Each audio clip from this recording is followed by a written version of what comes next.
Hey everybody, and welcome back and good morning. The time is 08:38. I apologize in advance. My lisp will probably come out this morning because I'm tired. Had a rough night.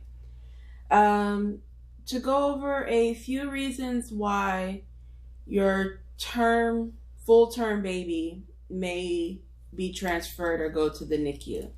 The most common reason is respiratory distress syndrome, or for short, RDS. So that can be anything from your baby's just breathing way too fast, or there's some nasal flaring, which is just every time your baby takes a breath, you see their nose kind of widen and go back down. It could be grunting. Some parents hear their baby grunt and they think that it's just a cute little sound that their baby is making. And grunting is actually a sign that they're struggling to breathe. So it can be hard to decipher because it's literally the same sound that a baby makes when they are trying to poop. It's that sound. The problem is if it's rhythmical, like every time your baby is taking a breath, then that's not a sign that your baby's trying to poop. That's a sign that your baby is struggling to breathe. And that's an indicator that things are about to go south really quickly. If in a severe case, if your baby is gasping, which is kind of like what you would expect an asthmatic person to do.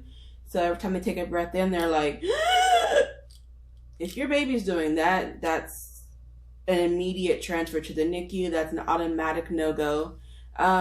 Or if your baby is just completely apneic, that means that your baby is just completely not breathing at all, making no efforts to breathe whatsoever.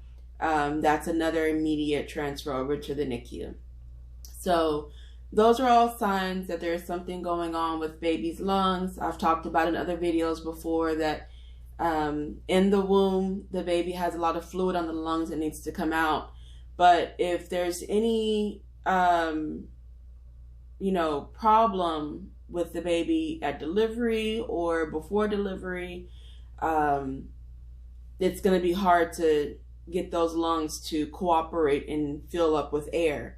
So they need a break. They need to go to the NICU. They may need a certain level of oxygen, whether it's intubation or if it's just like the nasal cannula that we've talked about before.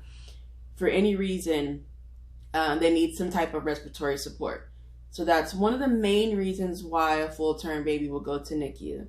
Another reason could be continuous low blood sugars. So if mom is diabetic, or if baby comes out what we call either large for gestational age or small for gestational age, meaning that they don't fall within the parameters that we expect the baby to be. If they're too big or too small, we would check their sugar. And if their sugar is extremely low, they need to go to the NICU to get an IV started, to get IV fluids with nutrients and including sugars. Another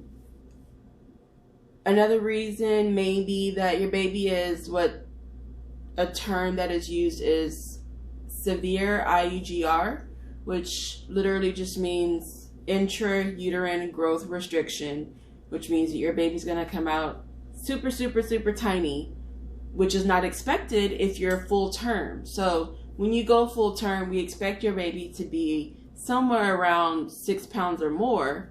So if your baby comes out smaller than that, your baby's not going to fit a standard car seat. So it's not even safe for you to drive home with your baby. So there's that aspect, but there's also the aspect that your baby needs to be a little bit bigger for a lot of other safety reasons. So we would keep your baby in NICU until your baby gets a little bit chunky. Some other reasons would probably be like temperature instability. So if your baby is having a hard time keeping him or herself warm, then they would go to the NICU, and then we would probably do like a sepsis workup just to make sure there's not an infection brewing and things like that. because we have to remember that all newborn babies' brains are a little bit, not a little bit, they are underdeveloped. They're newborns. Brain development comes with age and time.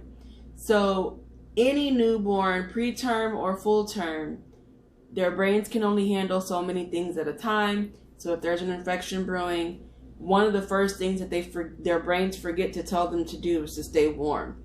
So that's why we would take the baby to NICU to check for some type of infection. So those are probably, I would think, the most common reasons for a full-term suspected healthy baby to surprisingly come out and have to go to the NICU.